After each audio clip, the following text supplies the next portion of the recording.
तो हेलो दोस्तों, आपका स्वागत है हमारे इस छोटे से यूट्यूब चैनल LWM में। तो आज का हमारा टॉपिक है गोलीय चालक खोखला। गोलीय खोखला चालक भी इसे कह सकते हैं के कारण उत्पन्न वैद्युत क्षेत्र की तीव्रता। जो दोस्तों हमारा खोखला गोलीय चालक होता है उसके कारण हम वैद्युत क्षेत्र की तीव्रता का सूत्र निकालेंगे। तो ये हमने एक खोखला गोला ले लिया है जो कि फुटबॉल की तरह होता है। एग्जाम्पल में आप फुटबॉल को ले सकते हो, जैसी फुटबॉल होती है ना, ऐसा हमने एक गोलीय चालक ले लिया है जो कि अंदर से खोखला है।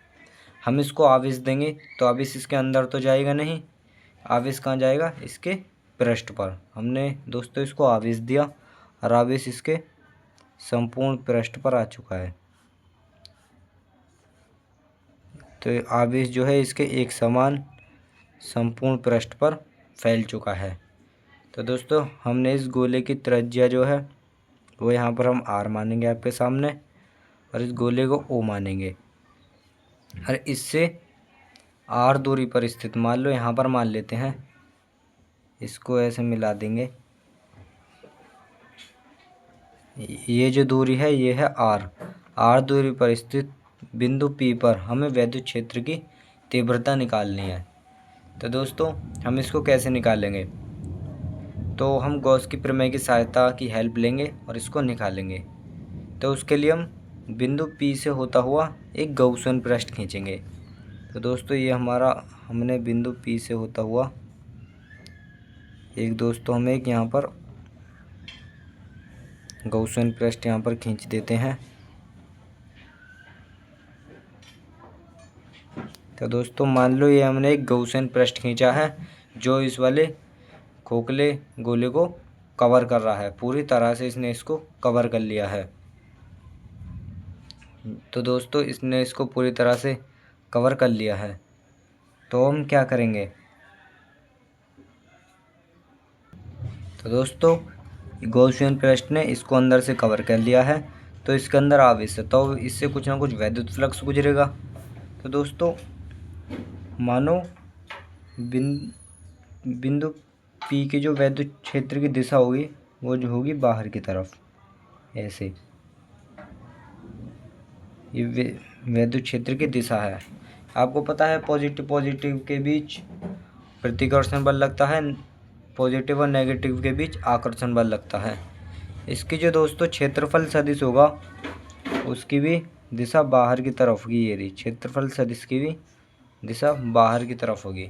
चाहो तो दोस्तों आप इसके ऊपर थ्योरी लिख सकते हो, थ्योरी चाहे मत लिखो। थ्योरी क्या होगी? थ्योरी होगी कि माना एक खोखला गोला लिया जिसको हमने क्यों आवेश देने से आवेश उसके संपूर्ण पृष्ठ पर फैल जाता है, और उससे R दूरी पर स्थित बिंदु P पर वैद्युत क्षेत्र की हमें तीव्रता निकालनी है। तो उसके लिए हमने बिंदु P से होता हुआ एक गॉसियन पृष्ठ खींचा जिसके वैद्युत क्षेत्र की दिशा E वेक्टर है और सदिश वेक्टर की दिशा dA वेक्टर है।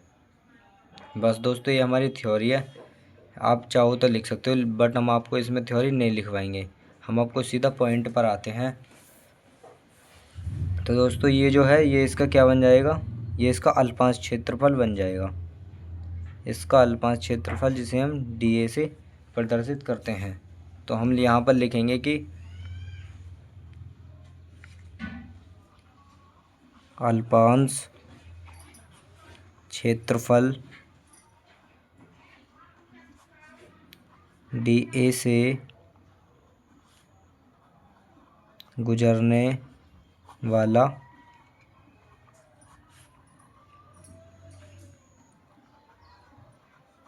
वैद्युत फ्लक्स। तो दोस्तों यहाँ पर हमने अल्पांश क्षेत्रफल dA से गुजरने वाला वैद्युत फ्लक्स यहाँ पर ले लिया है। अल्पांश क्षेत्रफल क्या है? ये जो आपको छोटा सा क्षेत्रफल दिख रहा है, तो ये हमने छोटा सा अल्पांश क्षेत्रफल यहाँ पर ले लिया है। इससे जो वैद्युत फ्लक्स गुजरेगा तो वो भी अल्पांश से गुजरेगा।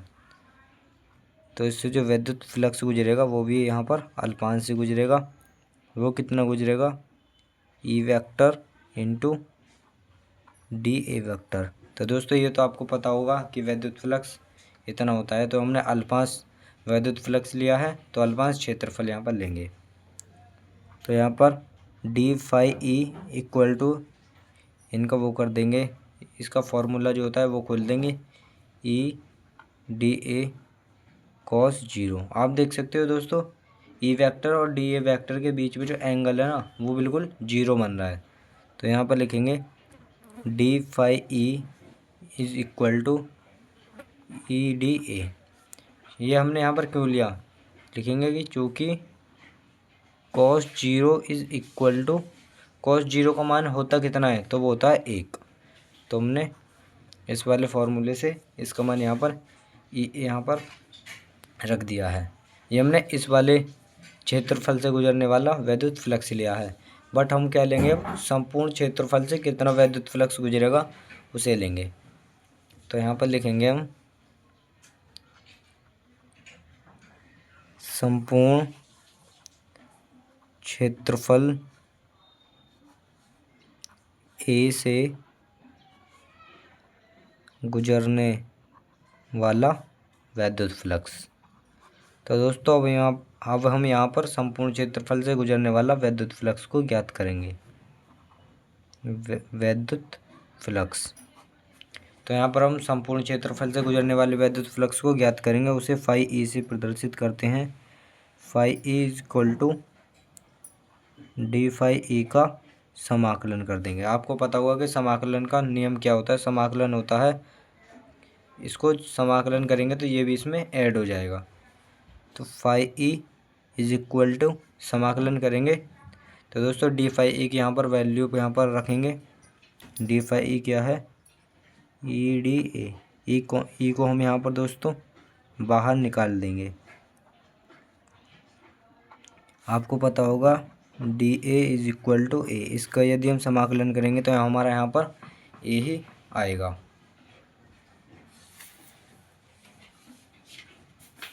Phi E equal to E D A का मान यहाँ पर ए,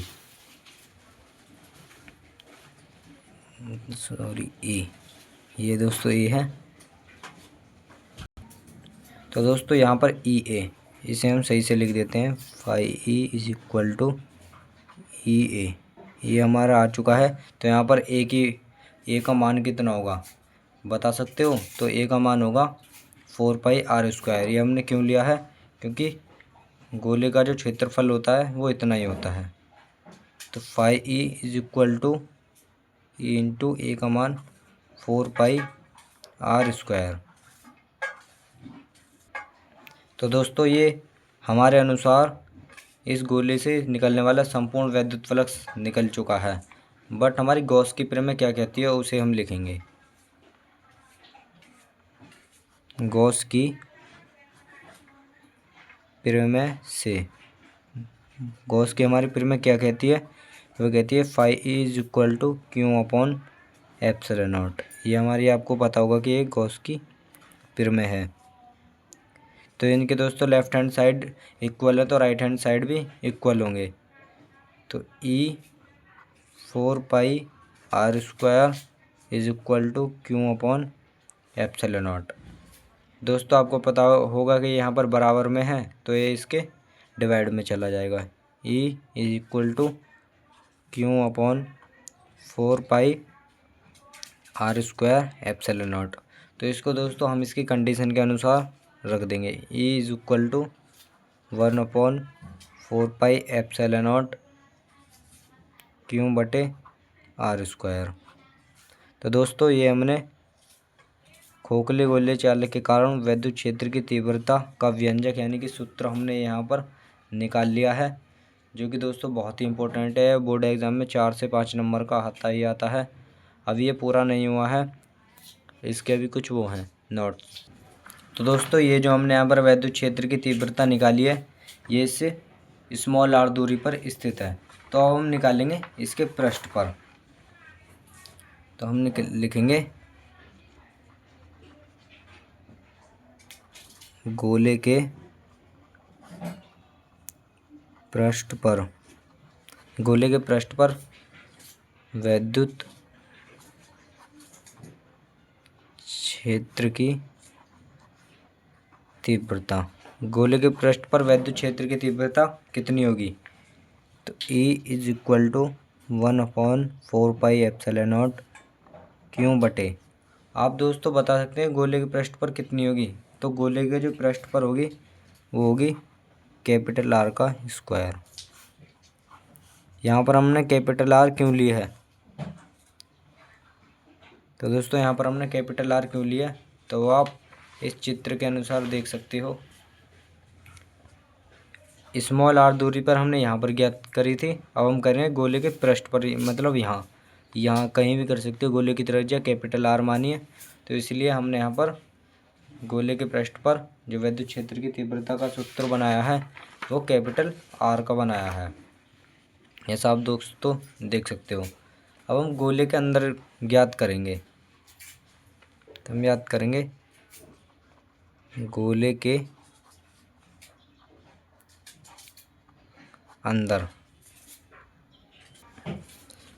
अंदर वैद्युत क्षेत्र की तीव्रता। तो हम गोले के अंदर वैद्युत क्षेत्र की तीव्रता निकालेंगे। तो गोले के अंदर जो वैद्युत क्षेत्र की तीव्रता होती है वो दोस्तों शून्य होती है। ये बहुविकल्प में भी क्वेश्चन आ सकता है, आप इसको अच्छे से तैयार करिएगा। और आपको वीडियो अच्छी लगी हो तो हमारे चैनल को सब्सक्राइब कर लीजिएगा। आप एक बार और देख सकते हैं, ये हमने आज अपने टॉपिक को अच्छे से कवर किया है।